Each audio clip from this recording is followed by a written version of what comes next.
Right వరే sir Kuppuswamy వాడిని రేపు కోర్టులో సబ్మిట్ చేస్తా ఉండారు. బాండు ఏదైనా వాడు నా బామ్మర్ది. ఎప్పుడు ఎక్కడ ఎలా మాట్లాడాలో వాడికి బాగా తెలుసు. మీరు రేపు కోర్టులో విచారణ జరిగే సమయానికి మిగిలిన సరుకును బార్డర్ దాటి ఏర్పాటు చేయండి.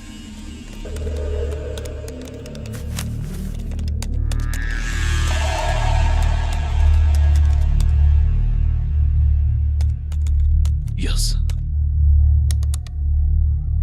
ఆ ఫైల్ ఓపెన్ చేయి.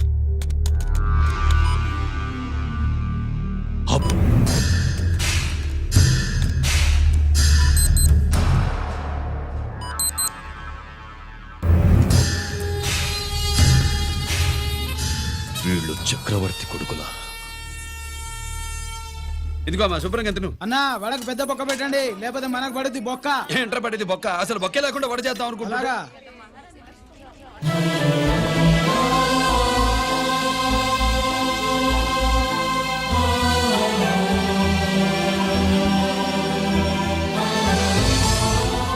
వాడెంత కష్టపడుతున్నాడో చూడండి.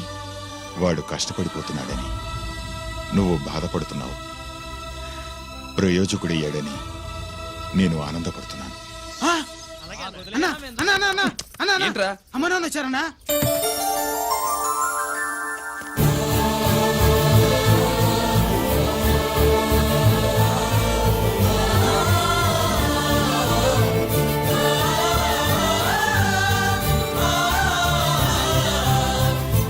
రండి నాన్న.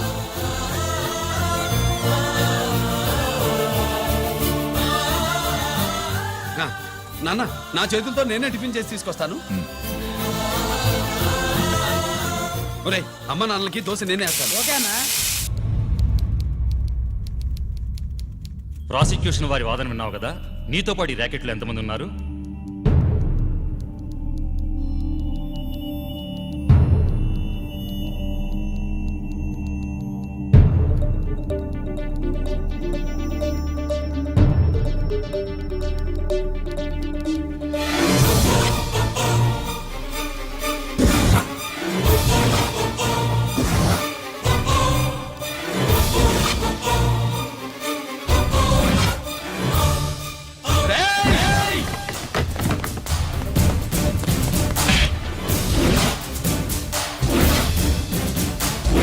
Mister Ranjit Kumar, control yourself.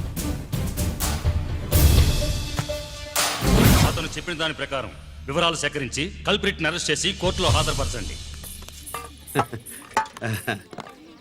తినండి.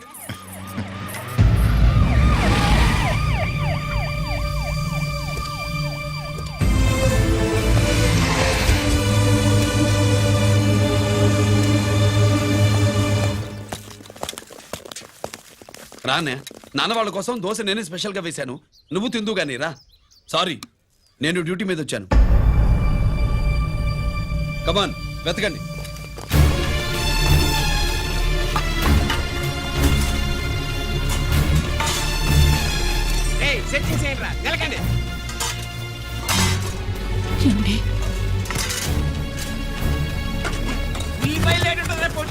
పొట్టు వచ్చేరా అది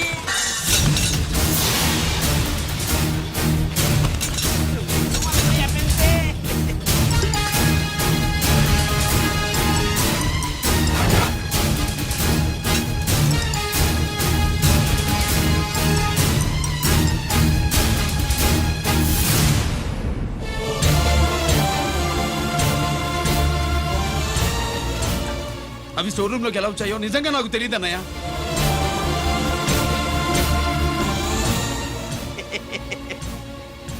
మనం రైడ్ చేసిన ట్రాన్స్ఫార్మర్స్ కంపెనీలో కూడా సరిగ్గా ఇట్టాడు సరిగ్గా దొరికేసినది.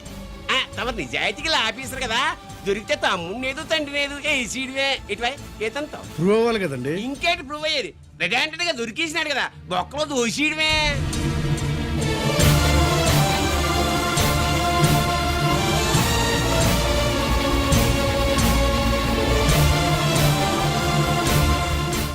మీ అమ్మ కళ్ళల్లో ఆనందం చూడాలని వచ్చాన్రా. కన్నీళ్లు చూసి వెళ్ళిపోతున్నాను. నువ్వు మారవురా, ఇంతే.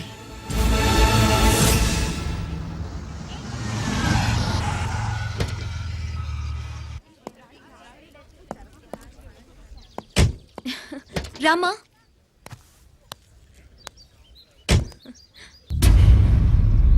ఆయనే రంజిత్ వాళ్ళ ఫాదర్.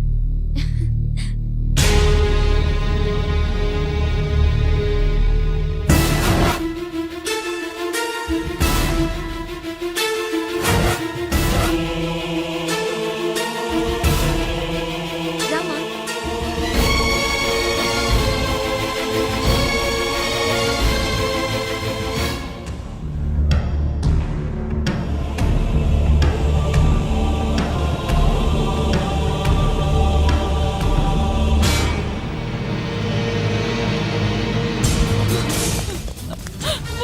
ఏమండి?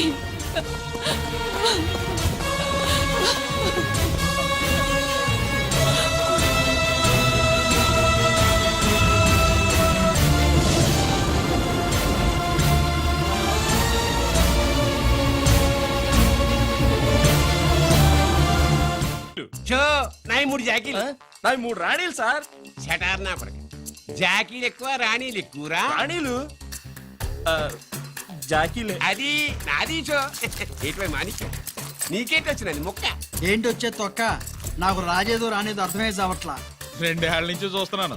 నువ్వు రాజువో రాణివో నాకు అర్థం కావట్లేదు. ఒక పూట కొంప కదా అర్థం అవుతుంది. చచ్చూరుకుంటావు. మొద నష్టపడాలి. చెయ్యి. షో 3 ఆసులు. నాది షోనే 3 క్వీన్లు. 3 ఆసులు సార్. మాణిక్యం ఏయ్, ఆసులు గొప్పవా రాణులు గొప్పవా? ఆసులే కదా సార్. సారి ఆడితే రాణీలే. మరి ఇంకేంటి? ఇది తీసుకోండి. ప్రతిసారి మీరే గెలుస్తున్నారు. కట్ ఫర్ సిటీ వేయాలి సార్. కట్ ఫర్ సీటా? ఓకే బా, మళ్ళీ మీదే షో. షో. నికాల్ నికాల్ మాల్ నికాల్. ఇదిగో తీసుకో. మేము వెళ్ళాక తీరిగ్గా తాళం తీసుకో. రండి. ఇది గుత్తి చేతిలో పెట్టాడండి. ఏంటి మమ్మీ, రంజిత్తో ఒక మాటన్నా మాట్లాడకుండా తీసుకొచ్చేసాం. ఏం మాట్లాడతావు? వాళ్ళున్న పరిస్థితి ఏమిటి? అసలు అది మాట్లాడే సందర్భమేనా? ఎప్పుడు మాట్లాడాలో ఎప్పుడు కలవాలో నేను చెప్తాను. అంతవరకు నువ్వేమీ మాట్లాడుకో.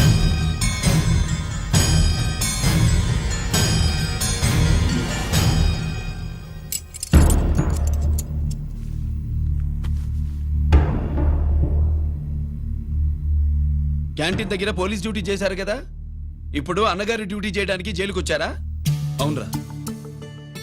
అన్నగా నేను నీకేం ఉపయోగపడ్డాను? జీవితంలో నా వల్ల నువ్వు ఎప్పుడు నష్టపోతూనే ఉన్నావు. చిన్నప్పుడు నా వల్ల చదువుకు దూరం అయ్యావు. ఇప్పుడు నా కారణంగానే వాళ్ళు నిన్ను ఈ కేసులో ఇరిగిస్తే ఇంటికి దూరం అయ్యావు. గిరి, థ్యాంక్స్ అమ్మా. నా కోసం కన్నీళ్లు పెట్టేవాళ్ళు కూడా ఉన్నారని నిరూపించుకున్నావు. ఎలా ఉన్నావురా? జైల్లో ఉన్నా ఇంట్లో ఉన్నట్టే ఉంది. నాన్న నన్ను ఇప్పుడు దోషిగానే చూస్తాడు కదా. ఆయన గురించి నువ్వు అలా అనుకుంటావు కానీ నీ గురించి ఆయన ఎంత టెన్షన్ పడుతున్నారో తెలుసా? దేనికి? జైలు నుంచి తప్పించుకుంటానన్నా? అది మాత్రం కరెక్ట్ గా ఊహించాడు. అంటే ఆ బోర్డు చూడు. ఖైదీలు 213 అని ఉంది. తెల్లారేసరికి ఆ నంబరు 212 అవుతుంది. తమ్ముడు, ఆ పని మాత్రం చేయొద్దు. ఇల్లీగల్ గా వాడిని నిరికించాను. లీగల్ గా నేను నిన్ను విడిపించుకుంటాను. ఈ లోపు తొందరపడి జైలు నుంచి పారిపోనని నాకు మాటివ్వు. ఇవ్వరా?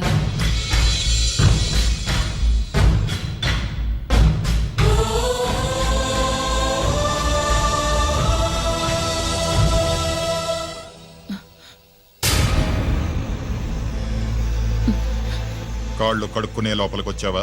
అదేమిటండి? ఎవరైనా గుడికి వెళ్లే ముందు కాళ్ళు కడుక్కుంటారు. వెళ్ళకూడని చోటికి వెళితే ఇంట్లోకొచ్చే ముందు కాళ్ళు కడుక్కుంటారు. నువ్వు అలాంటి చోటికే వెళ్ళొస్తున్నావు కదా. గిరి, మీకంత కానివాడైపోయాడా? నా దృష్టిలో వాడు అరెస్ట్ అయిన రోజే చచ్చిపోయాడు. ఇంకెప్పుడు జైలుకెళ్ళి నా పరువు తీయద్దు. పాటకి ప్రాణం పల్లవి అయితే ప్రేమకి ప్రాణం ప్రేయసి కాదా? ఇట్రా సార్ పిలిచారా సార్? ఏంట్రా కోటి? ఏంటి హుషారుగా పాటలు పాడుతున్నావు? కుప్పు సాంగ్ కోసం ఏం తెచ్చావేంది? పండగ